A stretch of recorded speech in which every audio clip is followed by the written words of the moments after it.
हेमंता बिस्वा शर्मा मियाँ की एक नई परिभाषा बता रहे हैं।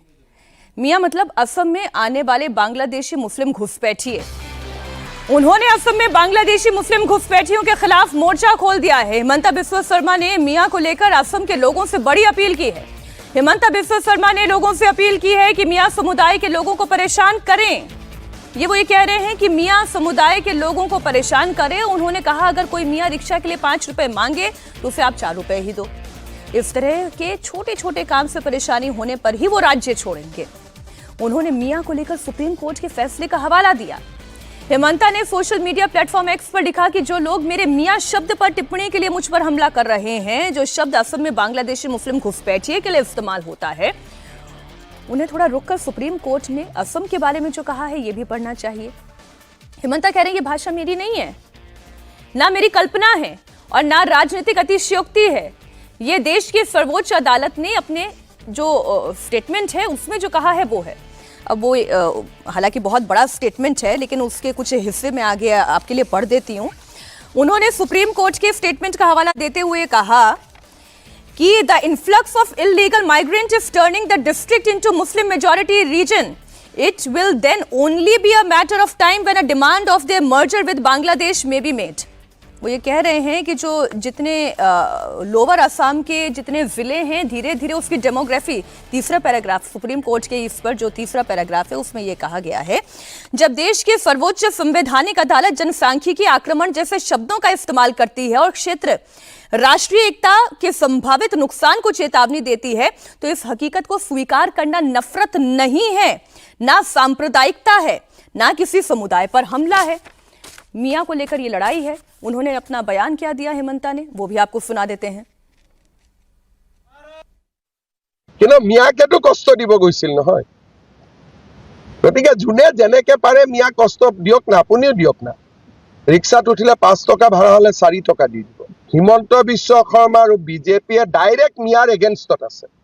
আৰু এইবিলাক আমাক ইস্যু বুলি কৈ কি লাভ হ'ব? আমিতো কৈয়ে আছো, আমিতো লুকুৱা নাই, লুকাইছো নেকি? जितना पहले कभी भी नहीं था सेफ है। मुसलमान को कोई डरने की बात नहीं। मुसलमान के लिए हमारे देश के सारे हिंदू भाई खड़े। एक हेमंत बिस्वा शर्मा के चिल्लाने से कोई जंगल खाली नहीं होता। चिल्लाने दो, मियाँ मियाँ करने दो, वो मियाँ मियाँ करके पागल हो जाएंगे और मियाँ लोग पावर में जाके बैठ जाएंगे। इसलिए उनको पागल होने। ये जो कर रहे हैं अजीत जी, ये क्या कर रहे हैं हेमंता? नहीं, ये तो विशुद्ध रूप से ध्रुवीकरण की राजनीति, पोलराइजेशन की पॉलिटिक्स कर रहे हैं और इस पॉलिटिक्स में इतनी बुरी तरह हारे। अभी 2024 के नवंबर में झारखंड में जाकर के ये सब प्रभारी थे वहाँ और इसी तरह की बातें कर रहे थे वहाँ। आप 10 साल जहाँ राज किया है आपने, 10 साल के बाद आप इस आधार पर वोट मांगे कि मियाँ को परेशान करो, 5 रुपए मांगे तो उसको 4 रुपए दो। लेकिन वो तो कह रहे हैं ना कि बांग्लादेशी मुसलमानों की बात, यही बात कह रहे थे झारखंड में भी, यही बात कह रहे थे कि समूचे संथाल परगना की डेमोग्राफी बदल गई, बांग्लादेशी घुसपैठिए बढ़ गए, भर गए और जमाई वो जिहाद हो रहा है और इस बुरी तरह से हारी बीजेपी जैसे पहले कभी नहीं हारती थी, इस बुरी तरह से हारी हुआ इसी पॉलिटिक्स में। देखिए ऐसा है, मतलब ये कोई एजेंडा है 10 साल शासन करने के बाद, ये कोई एजेंडा है? असम में मियाँ सभी मुसलमानों को नहीं कहा जाता था। अजीत जी को पता है, विद्वान है। असम में केवल बांग्लादेशी घुसपैठियों को मियाँ कहा सारा देश में। अभी हम आपको बताएं, देश में अलग है, सुनिए ना, देश में मियाँ नहीं वो भाषा। अब यहाँ मियाँ कहेंगे, हमारे यहाँ बिहार उत्तर प्रदेश में समूचा मुसलमान हो जाएगा वहां। अब दूसरी बात क्या है, देखिए फैक्ट देखिए, 1901 में हिंदू आबादी 90.02%, मुस्लिम आबादी 9.50%। 1971 में ध्यान दीजिए 9% आबादी 24.56% हो जाती है, हिंदू आबादी 72.1%। और आगे आइए, 2011 की जनगणना बता रही है कि मुस्लिम आबादी की संख्या 34.22% हो गया और हिंदू आबादी 61.47% हो गया, यानी 90% की आबादी 61% और 9.5% की आबादी हो गई 34.22%। तो इसमें मेजॉरिटी जो है वो बांग्लादेशी घुसपैठिए हैं। उनको हतोत्साहित करने के लिए हेमंत बिस्वा शर्मा का बयान बिल्कुल सही है। हर दृष्टि से उनको हतोत्साहित किया जाना चाहिए।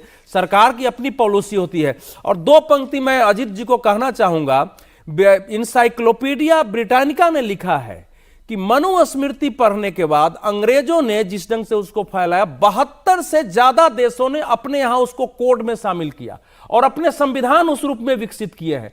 पूरी झूठी बात बताई जा रही है उसके बारे में। सेकेंड, यही इस तो हम देश कह में रहे थे, दलितों यही तो के हम भी साथ कह और रहे थे। बिल्कुल ठीक। दलितों के साथ अत्याचार हुए हैं, पिछड़ों के साथ नहीं हुआ है। जो लास्ट एक उदाहरण है कि मोहम्मद बिन तुगलक ने दिल्ली से जो दौलताबाद राजधानी ले गया ना, उस काल में यादव वंश का शासन था वहां का। तो ये अंग्रेजों के आने तक ये सब राजा लोग थे, ये ध्यान